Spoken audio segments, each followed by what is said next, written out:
Doctor গালেব sir বলেছেন বুকে হাত বাঁধলে আহলে হাদিস হওয়া যায় না। কথাটা কতটুকু সত্যি? জঙ্গিরা তো বুকে হাত বাঁধে, কথা তো ঠিকই বলেছেন। বুকে হাত বাঁধলে আহলে হাদিস হওয়া যায়? হওয়া যায় না। আহলে হাদিস হতে হলে আকীদা লাগে। কি লাগে? মানহাজ লাগে। কি লাগে? মানহাজ লাগে। জোরে আমিন তো শাফি মাযহাবের লোকেরা বলে, ওরা কি আহলে হাদিস? জোরে আমিন তো মালিকি মাযহাবের লোকেরা বলে, ওরা কি আহলে হাদিস? ও, সালাতে বিসমিল্লাহির রহমানির রহিম আসতে বলে হানাফিরা, ওরা কি আহলে হাদিস? কেন আহলে হাদিস না? ইমাম শাফির যারা অনুসরণ করে বলে শাফি মাযহাবের লোক, বুকে হাত বাঁধে, ওরা কি আহলে হাদিস? না। আমাকে জিজ্ঞেস করেন আপনি কেন বুকে হাত বাঁধেন, আমি বলবো আল্লাহ রাসূল বেঁধেছেন। শাফি মাযহাবের লোককে জিজ্ঞেস করেন, ও বলবে আমাদের মাযহাবে আছে তাই বাঁধি। আমুল এক, আকীদা ভিন্ন। এই জন্য আহলে হাদিস হতে কি লাগবে? আকীদা, মানহাজ লাগবে। কি লাগবে? মানহাজ। মানহাজ মানহাজ ছাড়া আহলে হাদিস হওয়া যাবে না। যে পাপ করলে নিজের ক্ষতি হয় সে পাপ জেনেও করি, এখন এই পাপ থেকে কিভাবে বাঁচবো? বেশি বেশি আস্তাগফিরুল্লাহ পড়ে নফল সালাত পড়বেন, সিয়াম রাখবেন। কি নফল সিয়াম? আস্তাগফিরুল্লাহ, নফল সালাত। আপনি সব সময় কর্কশ ভাষায় বক্তব্য দিন কেন? এভাবে কি রাসূল সাল্লাল্লাহু আলাইহি ওয়াসাল্লাম বক্তব্য দিয়েছেন? আমি তো বক্তব্য দিই, কিন্তু আমার কোনোদিন চোখ মুখ লাল হয় দেখছেন? কিন্তু আল্লাহ রাসূল তো লাল টকবকে হয়ে যেতেন। তিনি যেন কামনজেরির জায়েশ সেনাবাহিনীকে সতর্ক করছেন। আমি তো এই ভাষায় বললে আপনারা কখন উঠে দৌড় দিবেন? আরো কঠোর হতে হবে। কি হতে হবে? ওই ইমাম সাহেব বলছে কাতার সোজা করি, মোবাইলগুলো বন্ধ করি, দুই পায়ের মাঝে 4 আঙ্গুল ফাঁক রাখি, এই বিড়াল দ্বারা কিছু হবে না। বুঝেননি কথা? মাজারের বিরুদ্ধে বক্তব্য দিতে পারে না, শিরিকের বিরুদ্ধে বক্তব্য দিতে পারে না, তাদের সাথে তুলনা আমাদের করেন?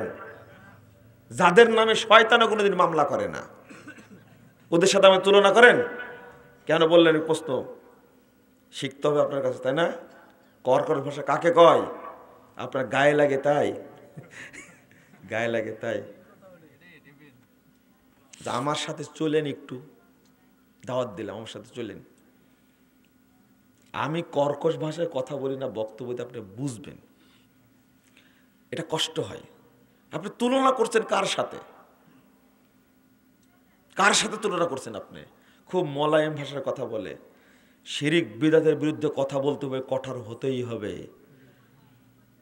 বাংলাদেশের মূর্তি ভেঙে চুরমার করে দিয়েছে, এটাকে তাওহীদ প্রতিষ্ঠার জন্য করেছে। এরা করেছে। শেখ মুজিবের মূর্তি ভাঙছে, কিন্তু জিয়াউর রহমানেরটা ভাঙেনি কেন? হ্যাঁ, বেগম রোকেয়ারটা ভাঙেনি কেন? এটা মূর্তি ভাঙ্গা না, এটা মুজিব ভাঙ্গা। কথা বোঝা গেছে?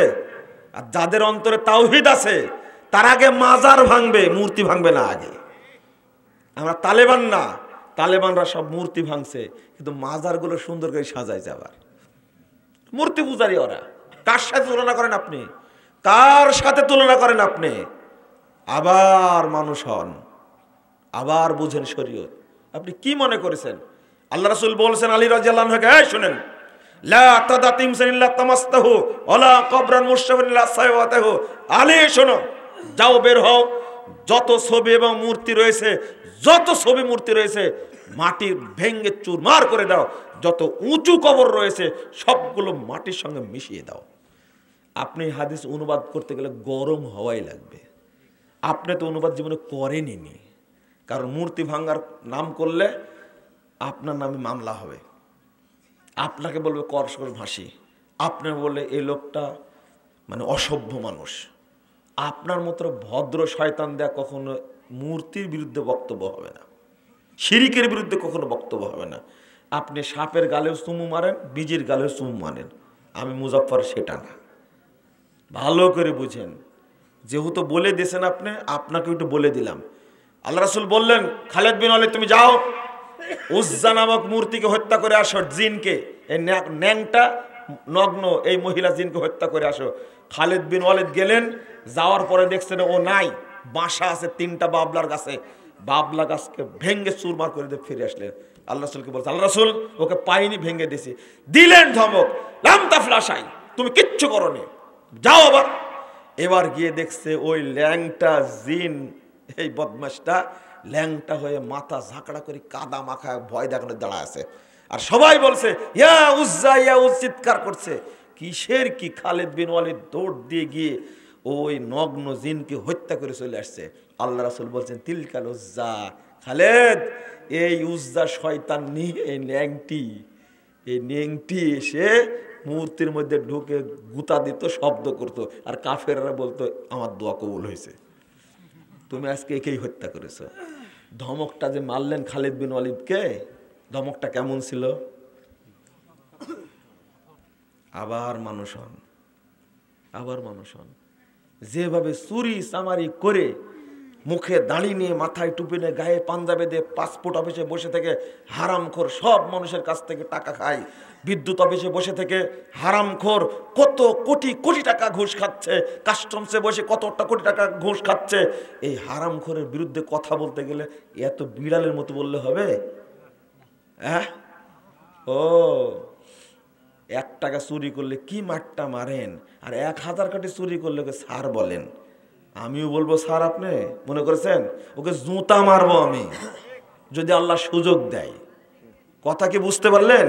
ওকে স্যার বলবো মানে, ওকে স্যার বলবো কেন? দেশকে ধ্বংস করে দিয়েছে ও স্যার বলবো কেন ওকে? আমি ওকে ঘৃণা করি, ওর উপর পেশাব করতে ঘৃণা করি আমি ওকে, ছি। আর আপনি এত দরদ দিয়ে কথা বলছেন, যান ওদের দলে আপনি যোগ দেন, যান যোগ দেন ওদের দলে। মসজিদে ঢুকায় একজন মুসল্লিকে পিটায়, যিনি সালাফি আকীদার, যিনি বুকে হাত বেঁধে সালাত আদায় করেন রাসূলের তরিকায়, একটা 17 বছরের ছেলেকে যারা মুসল্লি হয়ে সন্ত্রাসী হয়ে ছেলের উপরে আমিন বলার কারণে, বুকে হাত বাঁধার কারণে এইভাবে মার দেয়। আপনি তাকে চুমু দিতে পারেন, আপনি তাকে বন্ধু করতে পারেন, আমি তাকে বলবো মানুষই না, ইহুদি খ্রিস্টান তো দূরের মানুষই না, ও শয়তানের চেয়েও খারাপ। ঠেকান আপনি। ভালো প্রশ্ন করেছেন, খুব কর্কশ ভাষায় বলি, তাই না? আর একটা প্রশ্ন করলে ভালো হতো,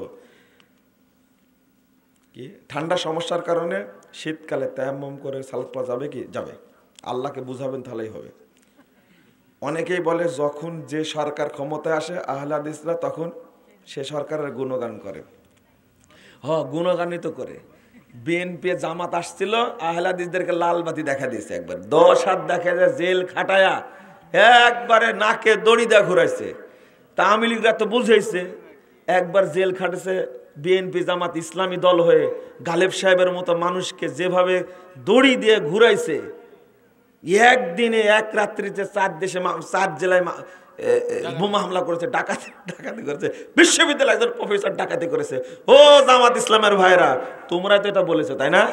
নাম ধরে বললাম, তোমরাই বলেছো এটা, যে আহলে হাদিসরা যে দল আসে সেই দলের সাথে। এটা বিএনপি বলবে না কোনোদিন, এটা বিএনপি বলবে না, এটা জামাত ইসলাম বলবে, এটা জামাত ইসলাম বলবে। তোমরা কি করেছো? একবার খালেদার আসলের তলে আর একবার হাসেনের আসলের তলে, ওই স্বভাব আমাদের নাই। ভোটের জন্য ইমান বিক্রি করতে পারি না, বরং ইমানের জন্য জীবন বিক্রি করতে পারি আমরা। অতএব আহলে হাদিসদেরকে ধরার দরকার নাই, এদের খোঁচা দেওয়ার কি দরকার?